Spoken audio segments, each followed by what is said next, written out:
Nice. Do it. Go review. Yeah. Tell me what you think of Jeff. It does Oh help. my gosh, Anthony. you can't even ask people to review our own show. Come on, Tom Merritt. No, it's hilarious. It's not. That's not me not wanting to ask them to review our own show. They can review it if it's fine. I almost regret doing it, but it's too funny to me to do the reverse. He's a giver. Also, sorry I got weird about the Amazon discount thing. It was just a visceral reaction. I should have know. known. I should have known to trust you. I know. apologize for that. It's okay. I worked my way through it. I almost went down Molly Road, and then I worked my way through it. No, because you were making a really good point, and I just have that allergic reaction. I know. I It needed did feel a little addish, but whatever. All right, who wants some titles for this excellent show? Yes, please. Happy birthdays are here again, which is currently at the top. Wintercorn is leaving, which it's like half a step too far to winter is coming. But let's see, Pebble is coming round, which I like. That's clever. Yeah, Yeah, nice job, I like W. that Scott one as a lot. Oh, Huawei or the highway. Scott, let me give you a way to never forget how to pronounce Huawei again, since it seems to come up all the time, which is Every week, yeah, anytime it comes up. think of it as Bill and Ted's Excellent Adventure, which is Huawei. Way. Oh, all right. Right? Yeah. Huawei. It's like hooked on phonics over here. Yeah, it's just Huawei. Huawei. Right. I like it. That'll be close enough. I'm sorry. What? That was just my Hey. producer aside. We should do a training video that we give to the Patreons. Like, this is your tease. If you'd like to know how to produce other titles, Xiaomi subscribe to our Patreon. Oh, So is it? What did you guys? What's that, Roger? Did you guys pick the Huawei or the highway? No, it's probably. I would guess it's probably the Pebbles coming round is a nice one. Oh, and Scott, I think I know why people are kind of making that link between the Apple's upcoming car and Volkswagen, because Volkswagen has a reputation of having like incredibly fanatical customer follower set. yeah. Plus, they're the ones that break through advertising trends and do things like giant full-page ads with a tiny car in the middle and all this. They're the uncar, even though it's just a car. Still, it's like being an uncola. No, that's true. That's true. I think for a long time they held that So place. it's one cult latching on to another cult. Yeah. Yeah, I just don't know if that status. Well, I don't know how long this has been this way, but I don't feel like Volkswagen's had that status for a long time. It feels like it went away or something. Well, it's sort of like a lot of people up in the Bay Area, may I say, that I know drive those Volkswagens. There's like a particular Volkswagen that everybody loves, and Jetta TDI. right. And so I think that that if Volkswagen, and I don't see Volkswagen necessarily disappearing from the market just because of this. That would be the premise that I would argue. But I do see, certainly, at least amongst that same set of car buyers, wait, we couldn't have a Volkswagen? Oh, is that a giant self-driving car? Whoosh, gone. Well, I mean, the thing is, there's a lot of things that are kind of being rolled into one, a lot of conflation.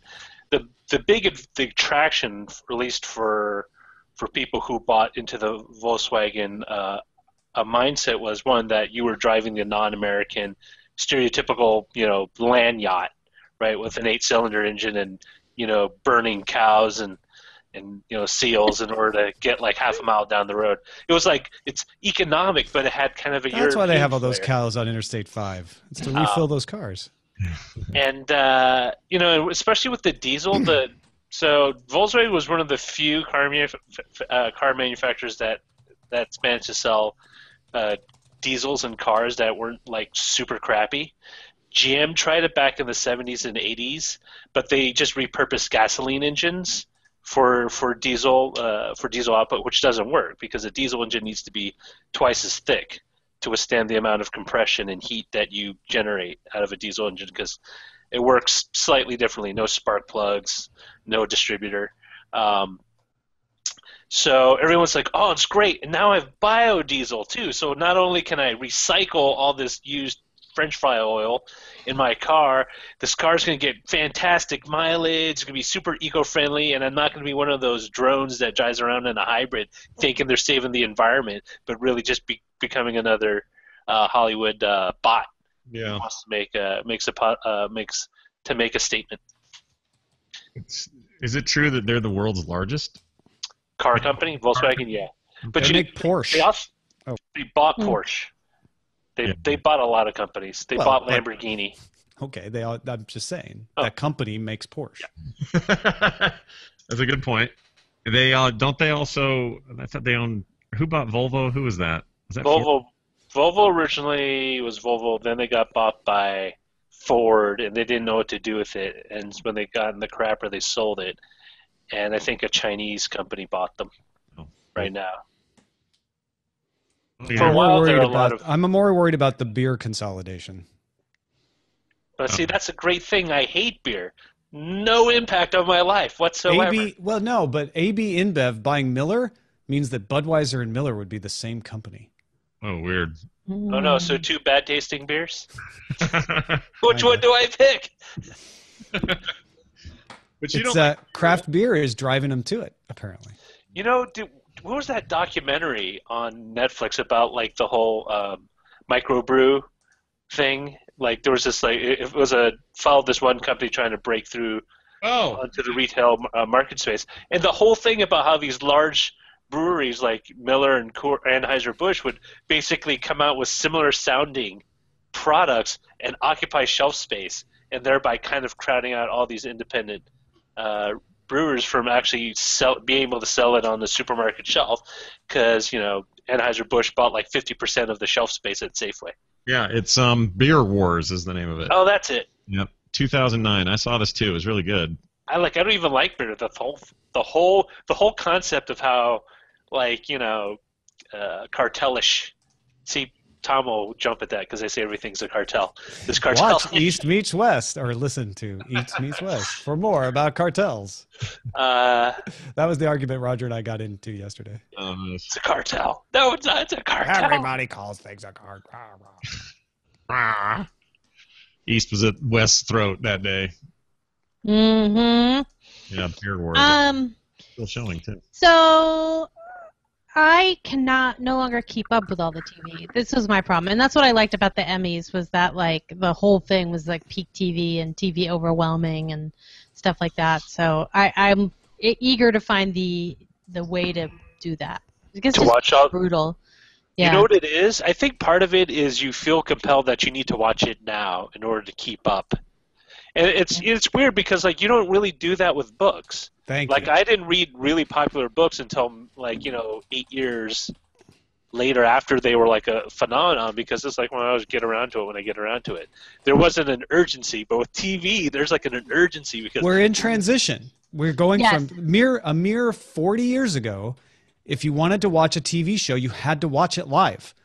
You could set your VCR, I guess, but in the 70s, let's say, so let's go a little farther back, right? Say 45 years ago. You watched it or you missed it and then hoped it came around on a rerun again someday. And we're still unlearning that water cooler behavior of it was on last night and we all talk about it the next day as we move into library television. Where you don't, Scott, I think you're the perfect example of this. You don't have to watch things when they come out. Yeah, definitely not. In fact, part of me is I still haven't watched House of Cards, and I don't know why. And I've told you, my theory is it's because it's going to be there no matter what I do. Yeah. But I feel more driven to watch things that I'm not going to see again, or could be pulled from Netflix, or it's a weird psychology. It's this combination of too much choice and then not enough time. Yeah, because let's say Harry Potter comes out with a new book, right? And everybody runs to the store to buy it, but a lot of people don't. Yeah. And nobody feels like I have to go to the store and get every new science fiction and young adult fantasy book. Right. Or every book that's on the top 20 bestseller list. It's a great example, Roger. But isn't that funny that the pressure is there though for video and movies and stuff. It's weird. Yeah, but I think we're unlearning this like limited. We had a limited choice before, so it was possible to keep up on everything you thought was good. Yeah, well, Water Cooler Conversation was about one show usually, and there wasn't 400 others that you could talk about at the same time. It's such a different time now. I think it'll turn into more of a peerage, like, oh, what are my peers watching right now, so I can keep up with them, rather than like, what is everyone on the planet watching, and keep it. So that way, at least with kind of like a book club, like you keep it within the circle, so no one feels like they're missing out by not watching it right away. Right. My wife's finally watching season 1 of True Detective, the good one, Yeah. I don't watch any of those shows, and I don't feel like I'm missing out. The show is really good. That show was really good. Yeah. We just actually completely avoided season 2. Like it was on the DVR, and then we were like, oh, this is getting terrible reviews. We didn't watch it. One of my favorite Andy Samberg jokes in the Emmys was when he said, and we said goodbye to True Detective. Yep. Did they? Did it ever well, I guess if the reviews are bad for the whole season, I don't know. I'm sad about that, I guess. I think I read one great article that was like, it was a good example of a show coming back too soon to capitalize on the buzz, because especially when it's a really an auteur created series, it's hard to generate that consistent quality on that turnaround, whereas in the first one they had a huge amount of time and that creative partnership to get it right. And then, it didn't quite work out that way. Plus, I mean, did anyone think they were going to do better than McConaughey Harrelson? No. So that was just its own. I kind of thought they maybe had a chance, but it sounds like it just didn't. I hate to say this, but when I heard Vince Vaughn was in it playing a serious guy, that was my like wee-oo moment. I'm like, I don't know. He's, you know what? Say what you want about the remake of Psycho. He was the best thing in it. For sure, but that's sort of like saying, I don't know what that's like saying, but that was not a good movie. What weirds me out about that movie, and yet it's still bad, is that it's a shot-for-shot version of the original. Yeah. Maybe that's the problem. The best part of that movie was Viggo Mortensen. Come on now. Yeah, he was great. But you have a thing for Viggo. We know about that. He goes up there with the Chris's. Viggo Mortensen is the original Chris in my world. For all you know, his original birth name was Chris, and it's probably true. That's probably true. Heard the rumors. Viggo Mortensen, by the way, not in enough movies for my taste. I agree. You can see him just trying to decide whether or not to fire off missiles in the belly of a submarine in Crimson Tide. I know, I saw that, and I was like, oh my god, more Viggo! I mean, in some ways, you can consider him a king of the screen, and we need a return of the king. Yeah, I agree with that. I agree. The only thing, just please devote Viggo Mortensen the rest of your life to becoming Roland from the Dark Tower, and that will be just fine by me. You don't have to do anything else. Did you like The Road? I really did. I love the book. So. I love the book. I love the book, and I just couldn't bring myself to watch the movie. It was so depressing. I think you should. I don't think the movie is as dark as the book was. I just had such, like, the book, oh my god, at the end of the book, I went into like an under the blankets phase for a couple days. Like, it was so sad. It's a soul-crushing book, but man, I love that book. Well, then I'll consider that a new Viggo movie for me to watch. Yeah, I mean, I'm biased because I'll see anything with a post-apocalyptic theme, so I'm kind of ruined that way. But I think it was great. All right, I'll take that recommendation. Yeah. There's another one called Hell. I think it's a German movie. You know what one of my favorite Viggo Mortensen movies is? Is the Angel Devil one, whose name I just forgot. Oh, the one with Christopher Walken as the devil. Right. Why am I forgetting? It's called. Hold on. No, Chris Walken was not the devil. Viggo was the devil. Oh. Viggo. Is this old? How old is it? Yeah, Viggo, Devil, Angel. Hold on, I'll have it in 1 second. It's The Prophecy. Prophecy. Oh man, I never saw that. Oh yeah, that's where it's amazing, and it's a very younger Viggo Mortensen playing the devil. We saw this on FilmSack. Oh no. Okay, so the first Prophecy was '95. Prophecy 2 was the one we saw, and he's not in that. But no, interesting. Yeah, the first Prophecy is actually a kind of a fun, terrifying, awesome bad movie. History of Violence is great. Oh, that movie's incredible. based on a comic. Mhm. Man, what? Oh yeah, he's great. Dark. I even liked Hidalgo a lot. Yeah, me too. I watched. That was the Hidalgo. first post Lord of the Rings movie for Yeah. Vigo, wasn't it? Yeah. Yeah. I really want. I'll watch that anytime it comes on cable. But I think in my life, what we're really seeing here is that I just need to know who's going to play Roland, and put that to bed. Yeah. Yeah, that would be yes. So I can just let it sink in, and accept it. Yeah, whatever it's going to be, whoever it's going to be, just please make the damn decision already because I can't. My heart can't take it. It's a little torturous. I agree. Yeah. I'd like to just know. Oh my gosh, I don't have guests for Current Geek. I should do that. Yeah, you should do that. Crap. I forgot. I didn't forget, but all this other planning, it made me feel like I was planning. You were planning for Current Geek boxes. Yeah. Oh, I've said too much. Goodbye.